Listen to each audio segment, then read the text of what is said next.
ఈరోజు Jantar మంతర్లో caste senses మీద, కులగణన మీద, జనగణన మీద ఇంటలెక్చువల్ వాళ్ళ ఆధ్వర్యంలో జరిగినటువంటి ధర్నాకు మేమందరం రావడం జరిగింది. ఎక్కువగా తెలంగాణ నుంచి వచ్చారు. మా అన్న మధుసూదనాచారి గారు, శ్రీనివాస్ గౌడ్ గారు, మిగతా మిత్రులందరూ కూడా బీఆర్ఎస్ పార్టీ నుంచే ఎక్కువగా వచ్చాం. బీఆర్ఎస్ పార్టీ నుంచి ఎక్కువగా రావడానికి కూడా కారణం ఏంటంటే బీసీల పట్ల బీఆర్ఎస్ పార్టీ నిబద్ధతగా ఉంది. చాలా వరకు గత 10 ఏళ్లలో బీసీలు చాలామందిని రాజకీయ చైతన్యం ఉంది, మంత్రులు ఇచ్చారు, అనేక శాఖలు కేటాయించారు. ఖచ్చితంగా ఇది పోరాటం దేశం మొత్తం జరుగుతుంది. అన్నట్టు 140-150 కోట్ల జనాభాలో సగం మంది, 80 కోట్ల మంది దాకా కూడా ఉన్నటువంటి బీసీల ఆందోళన, బీసీల కోరిక, బీసీలలో ఆగ్రహం కట్టలు తెంచుకొని విశ్వరూపం దాల్చబోతుంది. దానికి నిదర్శనమే మిగతా అన్ని పార్టీలు ఎప్పుడూ నోరెత్తని కాంగ్రెస్ పార్టీ, బీజేపీ, ఆర్ఎస్లు అందరూ కూడా బీసీలని కలవరిస్తున్నారు. ఖచ్చితంగా ఇది రైట్ టైం. బీసీ కుల గణన జరగాలి. బీసీలు ఎంతో వాటా తెలిస్తే ఎవరి వాటా ఎంతో వాళ్ళకి ఇవ్వడానికి భయం ఎందుకు?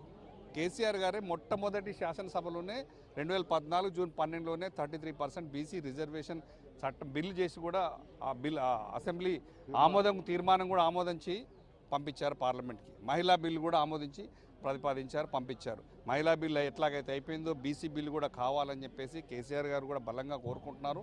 ఇంకొకటి ఏంటంటే ఇప్పుడు నడుస్తున్నటువంటి తెలంగాణ రాష్ట్రంలో 6 మంత్రి పదవులు మేము అందరం అనుకున్నట్టుగా 6 మంత్రి పదవులు కూడా బీసీలకే ఇవ్వాలి.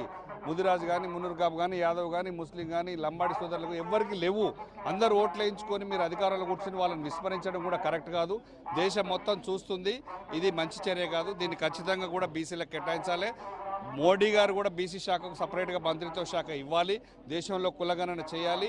ఇది ఏమాత్రం చేయకుండా మీరు 1 నేషన్ 1 ఎలక్షన్ పెట్టినా ఏం చేసినా కూడా బీసీలు మాత్రం అప్రమత్తంగా ఉన్నారు. ఈసారి తగిన గట్టిగానే చర్య తీసుకోబోతున్నారు.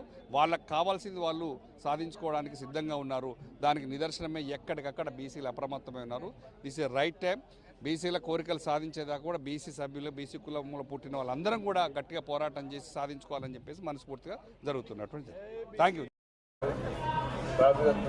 గారు, వేదిక మీద ఉన్న మిత్రులందరూ, ముందున్నటువంటి మిత్రులు, బీసీలుగా పుట్టినందుకు రోజు అడుక్కోవడమే అన్నట్టు అడుక్కోవడమే జరుగుతుంది.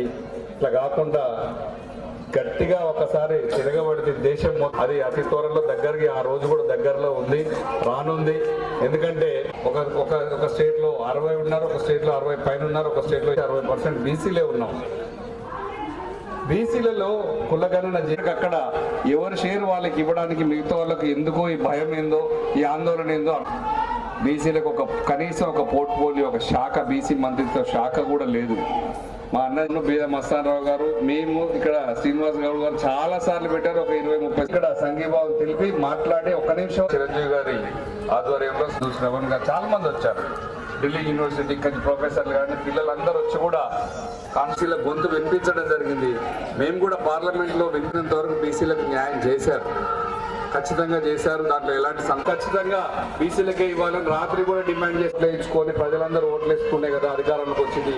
మా అన్న చెప్పాడు నిన్న, శ్రీనన్న, ఎప్పుడు మన బడుగుల లింగయ్య యాదవ్ అన్నాను, బీద మస్తానరావు గారు, మేము ఇక్కడ శ్రీనివాస్ గౌడ్ గారు చాలా సార్లు పెట్టారు. ఒక 20-30 సార్లు వచ్చి ఉంటాం ఇక్కడికి బీసీల కోసం ధర్నా చేయడానికి. పార్లమెంట్ సమావేశాల్లో మధ్య నుంచి కూడా వచ్చి ఇక్కడ అటెండ్ అయిపోయేది. ఎందుకంటే బీసీల కోసం కొట్లాడే దాంట్లో ఖచ్చితంగా కూడా మేము ఒక బీసీ బిడ్డగా పుట్టినందుకు మా బాధ్యత అది. ఖచ్చితంగా కూడా మేము వెన్నంటూ ఉంటాం. సమావేశాల మధ్యలో కూడా అందరికందరూ ఎంపీలు వచ్చి ఇక్కడ సంఘీభావం తెలిపి మాట్లాడి 1 నిమిషం 2 నిమిషాల్లో మాట్లాడి మళ్ళీ వెళ్లేవాళ్ళం. కానీ నిన్న మొట్టమొదటి అడుగు సెమినార్ చిరంజీవి గారి ఆధ్వర్యంలో శ్రీనన్న గాని, మధుసూదన్ అన్న గాని, మేము గాని, పుట్టం మధు, శ్రవణ్ గారు చాలా మంది వచ్చారు. ఢిల్లీ యూనివర్సిటీ ప్రొఫెసర్లు కానీ పిల్లలందరూ వచ్చి కూడా కాన్స్టిట్యూషన్ క్లబ్ లో ఒక గట్టి ప్రోగ్రాం ఏర్పాటు చేయడం జరిగింది. తెలంగాణ నుంచి కానీ ఇక్కడి నుంచి కానీ బీసీల గొంతు వినిపించడం జరిగింది. మేము కూడా పార్లమెంట్ లో వినిపిస్తూనే ఉన్నాం. కేసీఆర్ గారు కూడా వీలైనంత వరకు బీసీలకు న్యాయం చేశారు, ఖచ్చితంగా చేశారు, దాంట్లో ఎలాంటి సందేహం లేదు. కనీసం ఇప్పుడున్న ప్రభుత్వం తెలంగాణలో అయితే మంత్రి పదవులే 5-6 ఖాళీగా ఉన్నప్పుడు కూడా కేవలం 2 మంత్రి పదవులు ఇచ్చారు. మిగతావి కూడా ఖచ్చితంగా బీసీలకే ఇవ్వాలని రాత్రి కూడా డిమాండ్ చేస్తాం, ఇప్పుడు కూడా డిమాండ్ చేస్తున్నాం. 60% ఓట్లు వేయించుకొని ప్రజలందరూ ఓట్లు వేసుకునే కదా అధికారంలోకి వచ్చింది. బీసీలకు ఇవ్వడానికి ఎందుకు మీరు వెనుకాడుతున్నారు? బీసీలకు ఇస్తే తప్పేంటి? మీ వాటాలు మీరు తీసుకున్నప్పుడు బీసీల వాటా ఎవరి వాటా కూడా వాళ్ళకి ఇవ్వాల్సిన బాధ్యత కూడా అన్ని ప్రభుత్వాలపై ఉన్నది. మోడీ గారిని నేను క్లియర్ గా ఎట్టి పరిస్థితుల్లో మీరు మహిళా బిల్లు చట్టం చేసి పెట్టినట్టే బీసీ బిల్లు కూడా కేసీఆర్ గారు 2014 జూన్ 12 ఫస్ట్ అసెంబ్లీ సెషన్ లోనే 33% బీసీ రిజర్వేషన్ బిల్లు కూడా పాస్ చేయించి పంపించారు. తెలంగాణలో చేయాల్సిన పనులు కేసీఆర్ గారు అన్ని చేసి బీసీల పట్ల మహిళల పట్ల ఉన్న ఖచ్చితంగా తనకున్నటువంటి శ్రద్ధను చూపెట్టారు. మధుసూదన్ అన్న గారు ఇట్లాంటి వాళ్ళు ఉన్నారు కాబట్టి ఆ మాత్రం సాధ్యమైంది కేసీఆర్ గారికి చెప్పడం. కేసీఆర్ గారు స్వయంగా బీసీల పక్షపాతి, రైతు పక్షపాతి, రైతుల కోసం బీసీల కోసం ఎంతో చేశారు. ఇక్కడి నుంచి నేను చెప్పేది ఏంటంటే ఇకనైనా కులగణన దేశం మొత్తం చేసి ఉన్నటువంటి రిజర్వేషన్ బీసీలకు కూడా 33% మినిమం దేశం మొత్తం కనుక ఇస్తే బాగుంటుందని చెప్పేసి ఇది ఇప్పటిదాకా నిన్న కూడా మాట్లాడుకోవడం జరిగింది. అన్ని పార్టీలు భారతీయ జనతా పార్టీ కానీ కాంగ్రెస్ పార్టీ కానీ ఆర్ఎస్ఎస్ కానీ ఏ రోజు నోట్లోంచి బీసీ అనే పదం ఇలాంటి మరిన్ని తాజా వార్తల కోసం ARG న్యూస్ టీవీని సబ్స్క్రైబ్ చేయండి.